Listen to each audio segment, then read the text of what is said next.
Hi friends, Mahanadi serial next பிரேமோ என்ன மாதிரியான twist ஆக்க போகுதுன்னு பார்க்கலாம். கங்கா குமரன் கிட்ட கோவப்பா சண்டை போட்டுட்டு இருக்காங்க. நிஜமாவே நீங்க ஷூட்டிங் தான் போறீங்களா சொல்லுங்க, எனக்கு தெரிஞ்சே ஆகணும்னு சொல்லிட்டு கேட்டுட்டு இருக்காங்க.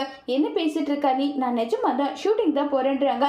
எனக்கு நம்பிக்கை இல்லை, எனக்கு நாளைக்கு நான் உங்க கூட வருவேன், நீங்க என்ன கூட்டிட்டு போகணும்னு சொல்றாங்க. உடனே குமரன் கோபப்பட்டு, என்ன என் மேல உனக்கு நம்பிக்கை இல்லையா? நீ வந்து நான் என்ன பண்றேன், என்ன வேலை பார்க்குறேன்னு சொல்லிட்டு நீ பார்க்கணுமா நல்லா சொல்லிட்டு ரொம்பவே கோவமா கேட்குறாங்க.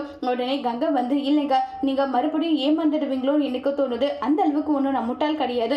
என்ன வேலையை இப்படி செய்ய போறேன், என்ன பண்ண போறேன்றது எல்லாமே எனக்கு நல்லாவே தெரியும் சொல்லிட்டு குமரன் பேசுறாங்க. கங்கா இதனால ரொம்பவே ஹர்ட் ஆகுறாங்க. உடனே குமரன், இல்ல கங்கா நான் அப்படி பேச வரல, நான் என்ன சொல்ல வந்தேன்னு தெரியுமா, அதை முதல்ல நீ புரிஞ்சுக்கணும். எனக்கு எல்லா விஷயமே நல்லா தெரியும், நான் எதெல்லாமே ஹேண்டில் பண்ணிப்பேன், அப்படிதான் சொல்ல வந்தேன், நீ எதுவும் தப்பா நினைச்சுக்காதன்றாங்க. இல்லைங்க நான் பேசினது ரொம்ப தப்பு தான், எல்லாத்துக்கும் காரணம் நான் தான். நான் வந்து உங்களை கல்யாணம் பண்ணிக்கிறதுக்கு அப்புறம் தானே நீங்க இப்படி எல்லாம் வருத்தப்பட்டு ஃபீல் பண்ணிட்டு இருக்கீங்க. ஒருவேளை உங்களை நான் கல்யாணம் பண்ணாம இருந்திருந்தா இப்படி ஒரு இஷ்யூ உங்களுக்கு வந்திருக்காது இல்லைன்னு சொல்லிட்டுலாம் ரொம்பவே வருத்தப்பட்டு ஃபீல் பண்ணியும் பேசிட்டு இருக்காங்க. உடனே குமரன், ஐயோ அவசரப்பட்டு கங்காவை நம்ம இப்படி பேசிட்டோமே, ரொம்பவே வருத்தமா இருக்கேன்னு சொல்லிட்டு ஒரு பக்கம் ரொம்பவே வருத்தத்துல வந்து இருக்காங்க குமரன். கங்கா கிட்ட உண்மையை சொல்லுவாங்களா இல்லையாங்கிறத வரப்போற எபிசோட்ல வெயிட் பண்ணி பார்க்கலாம். தேங்க்யூ.